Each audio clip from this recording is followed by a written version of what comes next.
Hello everyone, it's me again, and I got my Smoky Joe with me. I figure, I am a smoker, I smoke, why hide it?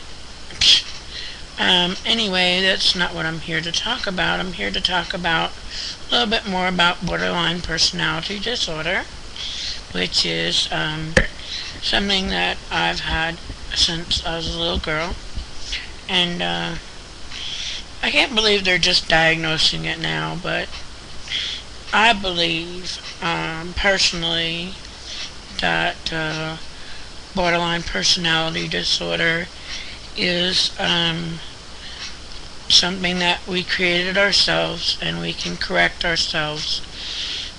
There are wonderful therapies out there. They call it DBT now, dialectical behavioral techniques. Has a lot of enlightenment, Buddhism, and some things like that. And I guess I better stop rocking. That's my thing. So what I wanted to say was borderline personality disorder is a cognitive dysfunction. Cognitive means personality, really. Cognitive, how we view ourselves, how we view the world, how we view everything, how we live, how we survive. And I talk about self-injuring. I can't say enough about self-injuring because that's the biggest thing that we do. We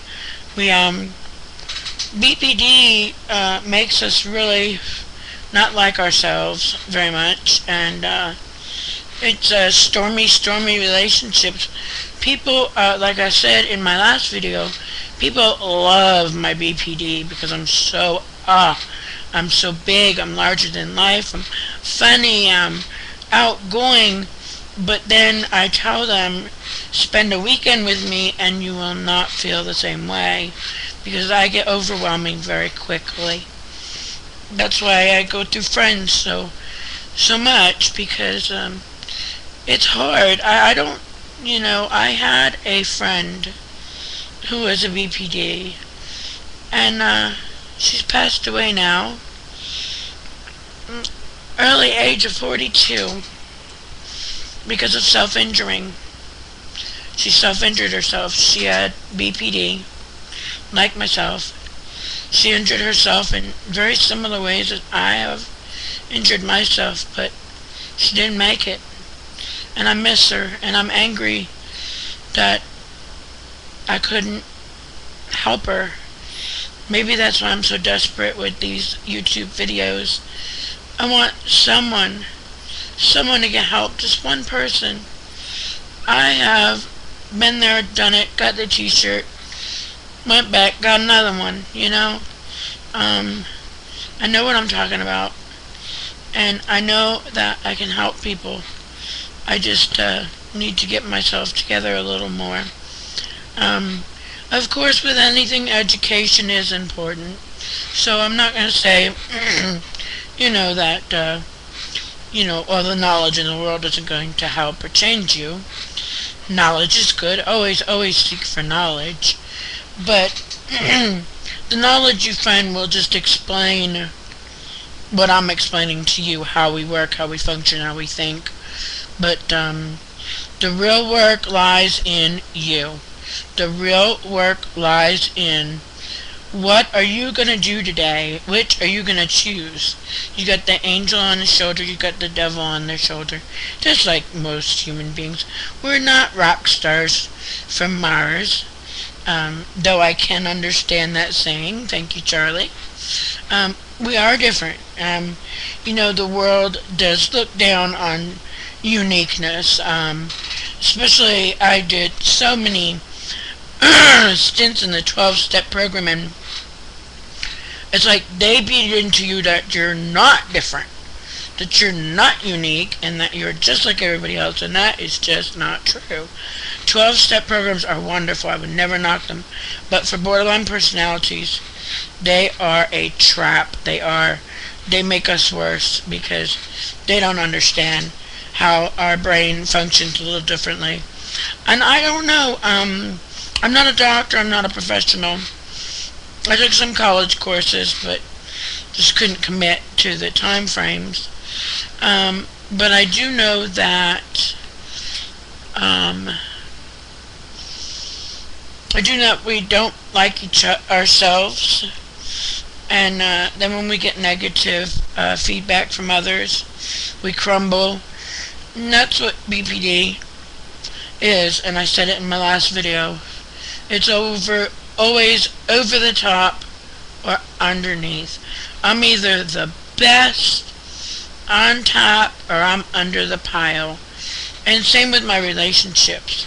If you're my friend or my relative or a loved one, and right now I just think you're the greatest thing in the world, I will put you way, way up on a pedestal and think, oh, you're just so great, you're just so great. And then if you fall down and skin your knee, then I'm like, oh, you terrible, terrible, I can't have anything to do with you. That's the bottom line. Just knowing that right there explains all of BPD. We are all or nothing, black or white, yes or no. The gray areas we find complicated. I find it complicated when I hear any kind of controversy, anything conflicting, anything that just doesn't, gel with me. I'm a hardest critic on myself, but like so many tell me, I know more about myself than a lot of people, and I just don't want to suffer anymore. And I know that, like with 12-step programs, the main reason they work is because you've got this group of people in one room that all have the same focus. Whatever it be Alcohol Anonymous or Al-Anon or Narcotics Anonymous. You got that one thing to focus on, and you focus on that one thing. Now with BPD, it's a whole package, and you can't just do a little bit here, a little bit there. You have to, commit. You have to decide, do you care enough about yourself to get better? That's number one. If you don't, I am not religious, I'm spiritual, but I can tell you this. I know for a fact, and from my own experience, that, God has given us free will. That means we can pray and beg and cry and plead, God, change this, take this away from me. Like I was alcoholic, and one night I just cried to him, and I heard something I had been praying for 25 years to be relieved of alcoholism and trying to do everything that the 12-step program told me to do. Well, what happened was I finally heard the voice of God, not hearing his voice, but I knew what the message he was trying to get me to understand, because I was on my face and I was crying and I was just pleading out, and here's my hands. I saw my hands. And God said, your hands are full. You're gripping. I was holding on to the alcoholism like this. And I was saying, God, take it. And God's like, open your hands. And I was like, but you gotta take it. And God said, open your hands. So I opened my hands. You open your hands. And you drop what you're holding. You just drop it. Now you've got empty hands. See? Empty hands. For God to put this in, and redo. He cannot take from our grasp that which we don't let go of. The old 12-step saying, let go, let God. That is the most powerful statement. If you can live by let go and let God, I'm telling you, you will have a peace and a serenity and a life that you just never known. When you just trust God, just trust him, and test him. He don't mind. He don't mind. I had to test him a lot, because, I have trust issues. We have trust issues. I didn't become a BPD because my life was roses, and I had a lot of trust and a lot of care, and that people loved me and took care of me and nurtured me. No, no, it was quite the opposite. But I never, not never, no, see?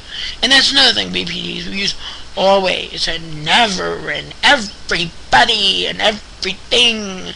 It's hard to not speak in extremes, but hey, BPD is extremes, and I am extreme. Anybody who knows me, I am extreme, and whatever I do it, and I do it hard, and I do it, and but I really don't have much more to say today or this moment, but I would love to hear from some people if I'm being helpful or not. And is there anything that you would like to know that I'm not covering? I don't have a script. I thought about writing out a script, but then, authentic. That's what I forgot to touch on. I want to touch on one thing. The word authentic keeps coming. People keep saying, Allison, you're authentic. I'm like, unique, definitely cool. And then my friend Carol called me a bundle of wonderful. Now, it's not the sweetest thing to be called a bundle of wonderful. So I embraced that. I hear Carol calling me and telling me what a bundle of wonderful I am. I get on people's nerves, but they're the ones that don't want to understand why I get on their nerves. And anyway, if you haven't gotten that paperback book yet, I Hate You, Don't Leave Me, I really, really urge you to get it. Look on Amazon.com or your Kindle. They have a great Kindle store, stuff like that. But that book is really it's for us who have it, but it's such a good tool. It's just a nice little book you can carry around in your purse or your back pocket. And if anybody is struggling to understand you or love you, if they really want to understand and love you and do this journey with you, they'll be more than happy to read that little book. That's why I love it, such a little book. It's not this big commitment, to read and read and read a self-help book and all this. It's a little story, and it's about our stormy relationships, our ups and downs, our what makes us who we are and where it came from and everything in this little tiny book, and you just can't beat it. I have read Wendy books on every topic known to man, and I find the little paper books are the best. And if you like to be philosophical in a cheap way, not an Einstein philosopher, but if you just like philosophy in different ways, there's some great books. Jonathan Livingston Seagull, I think, is just the most precious book. And again, it's a paperback. It's so cheap. You can read it in one or two sittings or, a couple days. And Jonathan, I swear Jonathan must have BPD. What Jonathan wanted was, he wanted to soar. He wanted to fly. He had these wings that he found that he could do things with, and he could swoop, and he could cut, and he could do this, and he could do that. But the great gulls told him, no, Jonathan, that's wrong. Seagulls don't do that. You're a seagull. You're not. The only reason you're meant to fly is to find and eat food. That's the only purpose. Otherwise, you hang out here on the beach with us and walk around and talk around and talk. Jonathan knew that he was not like the gulls. He had dreams and he soared, and you take this journey with him to being different, to being, people would call defiant, but he wasn't defiant. He might have defied the big goals, who told him how he's supposed to be. But he was true to himself. To thine own self be true. Always look inside yourself. Is it what you really need or want? You need to learn yourself. I'm sorry, I just don't have stock in mental health because it's just my theory on money. But anyway, I hope that you've gotten some